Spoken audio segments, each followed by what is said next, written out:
Hello guys, first of all, Jai Hind to all my subscribers. Let's discuss today's topic. Today we'll discuss assignment 3 of business analytics and data mining modeling using R. And I will upload this solution on my YouTube channel. So here is my YouTube channel, IITian Akash Singh, IIT Bombay. Please like and comment on wrong answer and also please subscribe my YouTube channel. Here is the slide for the today's session. Let's discuss the first question. Which of the following is not about heat map? यहाँ पे not true बोला है यहाँ पे जो not true हो तो समझते हैं गाइस हीट मैप से क्या क्या विजुलाइज कर ऑप्शन पहले समझते हैं यूजफुल टू विजुलाइज को रिलेशन बिटवीन वेरिएबल्स तो गाइस ये हम हीट मैप के थ्रू हम वेरिएबल को विजुलाइज कर सकते हैं between the correlation between the variables तो ये ट्रू है and colour theme is use to indicate the values ये भी गाइस ट्रू है समझते हैं डिटेल सॉल्यूशन यहाँ पे दे रखा है समझते हैं क्या है useful to visualise the class separation is not commonly जो यहाँ पे सेकंड ऑप्शन है useful to visualise the class separation the इसको समझते हैं ये आंसर फॉल्स क्यों है useful to visualize the class separation is not commonly true. Heat map is primarily used to visualize relationship between the two variables and to represent the value of those variable as a color in two-dimensional grid. तो guys यहाँ पे just हमने just देखा था कि useful होता है visualise the correlation between the variables and उसको colour themes are use to indicate the values using the two-dimensional grid while heat map can be used to identify area of high and low value. They are not specifically designed to visualize class separation. Class separation के लिए guys heat map उसके लिए design नहीं हुआ है तो अगर हमें क्लास सेपरेशन को विजुलाइज करना है तो उसके लिए अलग अलग other visualisation techniques such as scatter plot bar chart and may be more appropriate visualisation can be use for class separation and अगर हीट मैप को और क्या केस में यूज कर सकते हैं heat map involve grouping the data into distinct category or class based on one or more variables तो guys इसका आंसर हो गया फॉल्स भी हम पूछा है नॉट ट्रू यहाँ पे हो गया सेकंड ऑप्शन यहाँ पे भी देख सकते हो आंसर हाइड मैंने किया था आंसर बी है इसका आंसर करेक्ट सेकंड क्वेश्चन समझते हैं guys which of the following is not which of the following are true about multi dimensional visualisation तो गाइज मल्टी डायमेंशनल विजुअलाइजेशन के लिए कौन कौन सा ऑप्शन करेक्ट है पहला ऑप्शन देखते हैं multiple panel having plots between different variables right multiple panel having plot different variables this is commonly used common technique for visualizing the multiple variable in a single plot having multiple panel so we can see how different variables are related to each other and identify the pattern and trends that might not be immediately obvious from the single plot तो guys ये option true है next many plot each with one or more variable तो guys जो second option है second option partially true है many plots each with one or two variable is only partially correct समझते हैं क्यों partially correct है while it is true that is the common technique for visualizing multiple variable it is not the only way to do so there are other technique available such as scatter plot heat map and that can be used to visualize relationship between the variables and the single plot तो ये option partially true है तो ये false हो जाएगा and then the marker colour can be use to represent third variable marker color can be used to represent third variable marker color is useful tool for representing the additional dimension of data in a plot by encoding the third variable with color you can add the extra layer information up to the plot help to better understanding the relationship between the variables being the plotted तो guys इसका answer हो गया पहला true है और third option true है तो guys ए और सी इसका आंसर हो जाएगा यहाँ पर आप देख सकते हो ऑप्शन ए करेक्ट है और सी करेक्ट है थर्ड क्वेश्चन गाइस समझते हैं Which of the following step would be better for reducing dimensionality of the data set? तो गाइज पहला ऑप्शन अगर जो मतलब इसमें से कौन कौन सा स्टेप्स सही करेक्ट है, steps would be better for reducing the dimensionality data set. तो समझते removing column with have too many of missing value. तो गाइज ये ऑप्शन ट्रू है। अगर हमारे पास डेटा सेट दे रखा है जैसे कॉलम 1 कॉलम 2 कॉलम 3 टेबल यहाँ पे बना हुआ दे रखा है, तो अगर मान लो यहाँ पे कॉलम 1 कॉलम 2 कॉलम 3 हो गया कॉलम 4 हो गया, पता चला कॉलम 4 पूरा ही ये नल वैल्यू है, तो फिर उसको लेने से कोई फायदा नहीं है, मॉडल ट्रेन करने में प्रॉब्लम आएगा, तो इसको रिमूव कर देंगे। वही पे एक्सप्लेनेशन यहाँ पे समझते हैं। Removing column with to many missing value can ended indeed the good option for reducing the dimensionality, especially if missing are random and not related to the target variable. When the column has high percentage of missing value, it can difficult to infer the true value and they might not be useful for building the model। अभी just हम देखा था कि अगर column में null value ज्यादा हो जाए तो मॉडल बिल्डिंग में भी प्रॉब्लम आएगा। In such cases, removing the column can improve the performance of the model by reducing the noise in the data। तो जैसे हम इस कॉलम को रिड्यूस कर देंगे तो भले हमारे पास फीचर वैल्यू कम हो जाएगा बट मॉडल का एक्यूरेसी बढ़ जाएगा। However, it is important to keep in mind that removing column is with too many missing value might be also lead to information loss। हाँ ये तो हो ही सकता है, अगर एक कॉलम में भले मिसिंग वैल्यू है बट वो फीचर इंपॉर्टेंट है तो इंफॉर्मेशन लॉस तो हो सकता है। If missing value are systematically related to target, in case removing this column would result decrease in model performance. हाँ ये भी सही है। अगर मान लो कोई कॉलम है उसका रेलेवेंट बहुत ज्यादा है, अगर उसको रिमूव कर मॉडल परफॉर्मेंस पे तो डिक्रीज होगा ही, बट इस यहाँ पे मेंशन नहीं किया कि वो रिलेवेंट है या नहीं है, तो ये तो आंसर ट्रू है ही। तो so in conclusion, removing the column too many missing value can be good option for reducing dimensionality, but it depend on the specific characteristic of the data and problem you are trying to solve। ये depend करता है problem to problem, but अभी का हमारे case में कोई specific specify नहीं किया गया है, तो यहाँ इस ऑप्शन में तो आंसर ये ट्रू सही है। फोर्थ क्वेश्चन समझते हैं guys. Which of the following is true about principal component analysis? कौन कौन सा ऑप्शन यहाँ पे ट्रू है? Principal component analysis is a supervise technique, पहला ऑप्शन है। Principal component analysis search for the direction where the data have largest variance. Third option समझते हैं। Maximum number of principal components is equal to number of feature factor and all principal components are orthogonal to each other. तो guys यहाँ पे समझते हैं कि जो हमारे पास प्रिंसिपल कंपोनेंट सर्च होता है PCA search for direction where the maximum largest variance, तो ये आंसर ऑप्शन ट्रू है, सेकंड ऑप्शन ट्रू है। PCA is an unsupervised technique that uses linear combination of the orthogonal original feature to construct new feature called principal component। The goal of principal component analysis to find the set of orthogonal axis.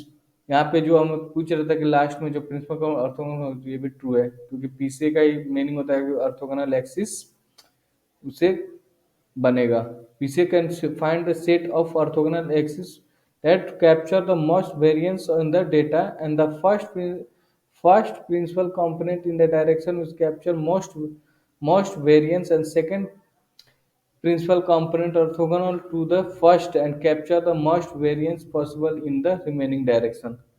And यहाँ पे देख सकते हो, यहाँ पे वही fourth option यहाँ पे एक्सप्लेन हुआ है।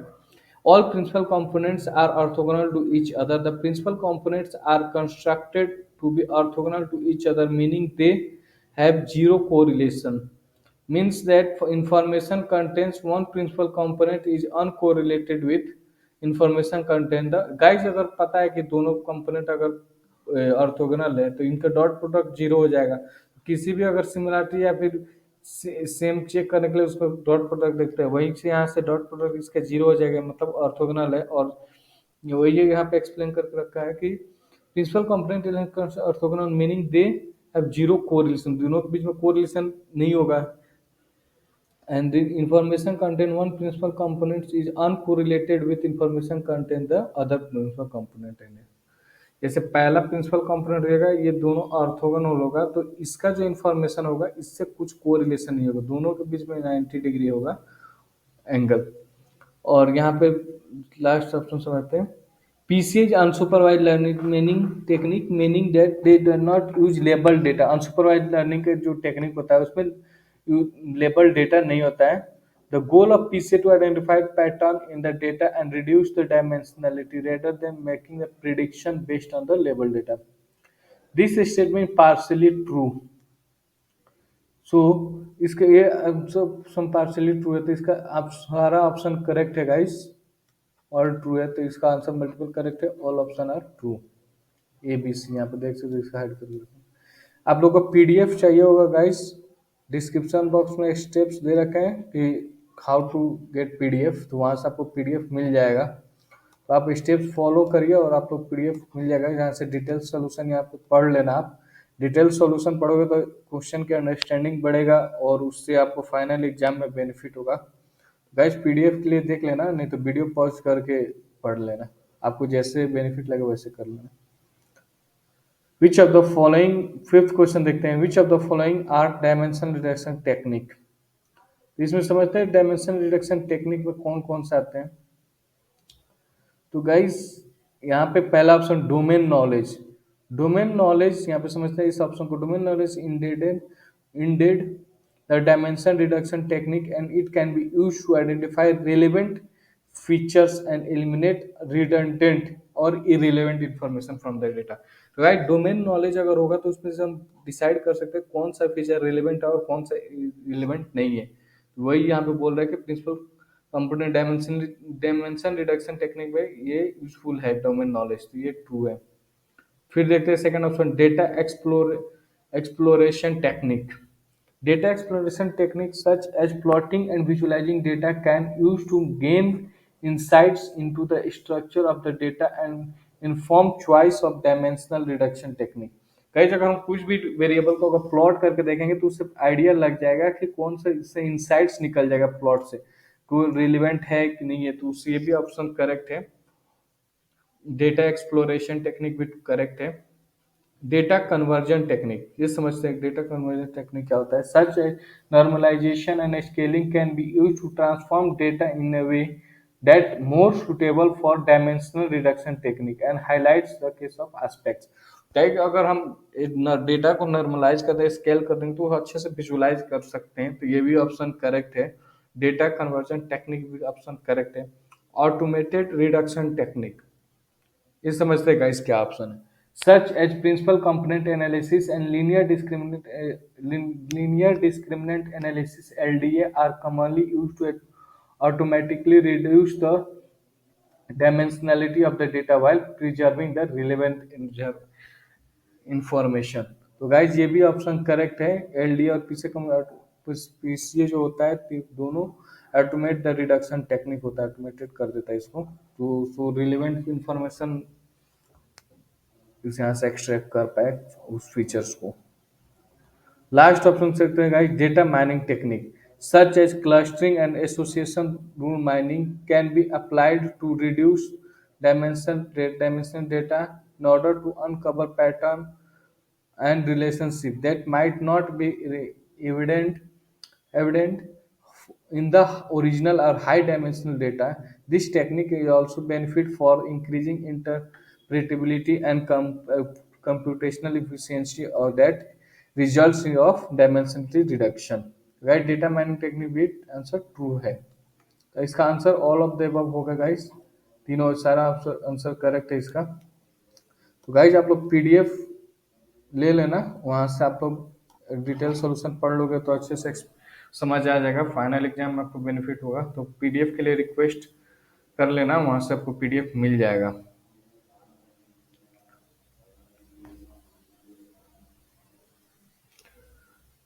When we add an irrelevant features to the linear regression model, it may results in। Guys अगर हम irrelevant फीचर ऐड करेंगे लीनियर रिग्रेशन मॉडल में तो क्या इम्पैक्ट पड़ेगा यहाँ पे समझते हैं। The R square is measured the proportion of the variance is independent variable that is explained in the by the independent variable in the model. When the irrelevant feature is added to linear regression model, it can artificially increase the total variance explained in the model. Guys अगर जैसे ही हम यहाँ पे irrelevant feature increase करेंगे model की complexity बढ़ेगी, model की complexity बढ़ेगी तो मॉडल हाई वेरिएंस होगा, और हाई वेरिएंस आर प्रोपोर्शनल होता है वेरिएंस के। तो जैसे जैसे वेरिएंस बढ़ेगा ओवर फिटिंग प्रॉब्लम होगा, ओवर फिटिंग होता है तो गाइज वेरिएंस बढ़ता है ना, वहां से ओवर फिटिंग से डायरेक्टली प्रोपोर्शनल है वेरिएंस पर, वेरिएंस डायरेक्टली प्रोपोर्शनल होते हैं यहाँ से आर स्क्वायर वैल्यू से। वही समझते हैं adding the irrelevant feature can lead to overfitting and lower accuracy in making predictions since the model is capturing noise rather than true relationship in the data. This is why it is to important carefully select the features included the linear regression model to avoid the including irrelevant or redundant features. तो guys यहाँ से are की value increase हो जाएगा। Answer एक correct है। Seventh question समझते हैं which of the following suitable for predicting the class linear regression correlation decision tree and naive Bayes. तो यहाँ पे समझते हैं गाइस इसका आंसर नाइव बायस होगा। Naive bias is a probabilistic algorithm that is commonly used for classification problem. यहाँ पे decision tree भी क्लासिफिकेशन के लिए यूज होता है बट ये सिंगल करेक्ट है और मोर अप्रोप्रिएट आंसर अपना नाइव बायस होगा। समझते हैं गाइस क्यों। Specifically for binary and multi class classification problem, it's make the class prediction based on probabilistic of each class given in the input features. Linear regression and correlation decision tree can be used for classification but they have different assumption and limitation. Linear regression is used for predicting continuous value while correlation is used for measuring the strength of linear relationship between the continuous variable, and decision tree are non-linear decision making algorithm used for both regression and classification problem. तो guys decision tree दोनों के लिए regression plus classification के लिए use होता है, naive बायस से classification के लिए यूज होता है, तो इसलिए आंसर डी है।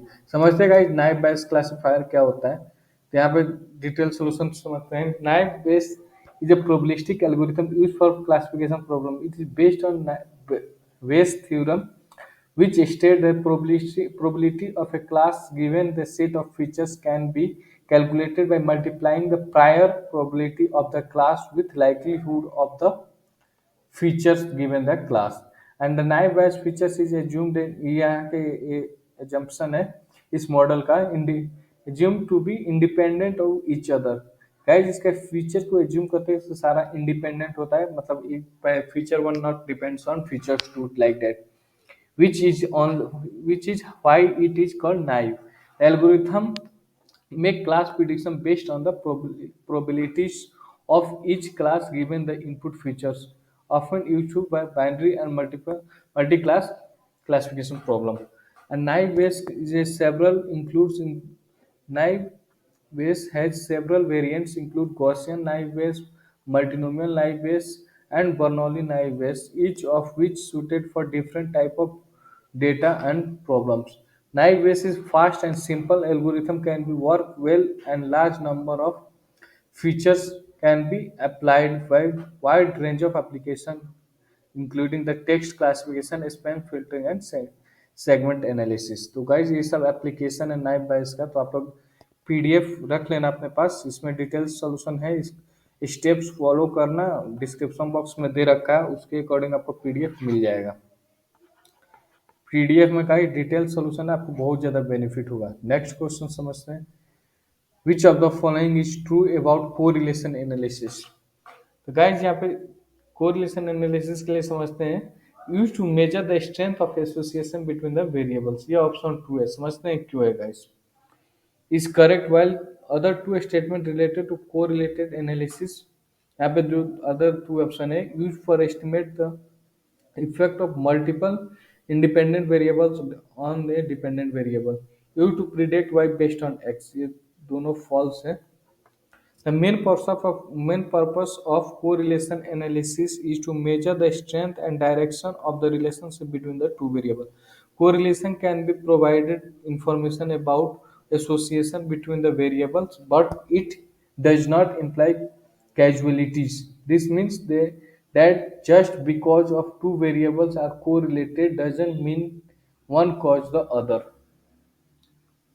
While it is true for correlation analysis can be used to estimate the effect of multiple variable independent variables on a dependent variable. This is typically done by regression analysis and which build upon the basic principles of correlation. And while it is true for correlation can be also used to predict y based on the value of x. तो guys यहाँ पे correlation matrix हम एक जो feature vector दे रखा है ना उनके बीच को कोरिलेशन डिफाइन करने के लिए हम यूज करते हैं, तो इसका आंसर हो गया सी। गाइस पीडीएफ आप लोग ले लेना, डिस्क्रिप्शन बॉक्स में स्टेप्स दे रखा है हाउ टू डाउनलोड पीडीएफ, तो वहाँ सबको मिल जाएगा। तो गाइज ये अपने पास पीडीएफ रखना है, इसमें डिटेल सॉल्यूशन दे रखा है, आप लोग एक वीडियो में कवर नहीं हो पाएगा, वीडियो लेंदी हो जाएगा, इसके लिए आप लोग पीडीएफ पढ़ लेना। मैं यहाँ पे डायरेक्ट सॉल्यूशन बता दे रहा हूँ। विच of the following way of measuring the degree of linear association between the two quantitative variables. तो पियर्सन को कोरिलेशन होता है इसका आंसर गाइस। यहाँ पे डिटेल सॉल्यूशन आप पीडीएफ जब डाउनलोड करो वहां से आपको मिल जाएगा, वहां से पढ़ लेना है पीडीएफ। ये जो पियर्सन कोरिलेशन कोफिशिएंट होता है इसका रेंज होता है -1 to 1। -1 रिप्रेजेंट करता है strong negative relation association, 0 represent करता है no linear association and 1 represent the positive linear association. तो गाइस यहाँ पे पियर्सन कोफिशिएंट के बारे में डिटेल सॉल्यूशन है, आप लोग पीडीएफ लेकर पढ़ लेना। 10th क्वेश्चन समझते हैं। Consider the three scatter plot which of the following are example of multicollinear features. Guys, multicollinear feature occurs only two or more features are highly correlated. Highly correlated Pearson coefficient 1 हो या -1 हो, highly correlated विच इधर है, ये positive में होता है, ये नेगेटिव होता है। पीडीएफ में जस्ट ऊपर वाले क्वेश्चन में इसका एक्सप्लेनेशन दे रखा है, आप लोग पीडीएफ से पढ़ लेना। Can lead to difficulty of interpreting the relations between the features and the target variable in the regression analysis, as effect of one features can make masked presence of the another highly correlated features। इसका option हो गया पहला और दूसरा दोनों correct है, तो option हो गया गाइस इसका आंसर इसका सी होगा। तो आप लोग पीडीएफ से डिटेल सोल्यूशन इसका पढ़ लेना गाइस। पीडीएफ के लिए आपको डिस्क्रिप्शन बॉक्स में स्टेप्स दे रखा है, उसको फॉलो करोगे तो आपको पीडीएफ मिल जाएगा। और वीडियो को लाइक कर देना गाइस, चैनल को सब्सक्राइब कर देना। लास्ट 2 असाइनमेंट में आपका स्कोर अच्छा है, अबाउट 95%, वन में एक में 100% है, तो गाइस उसके लिए वीडियो को लाइक कर देना, चैनल को सब्सक्राइब कर देना। मिलते हैं गाइस नेक्स्ट वीडियो में, बाय बाय।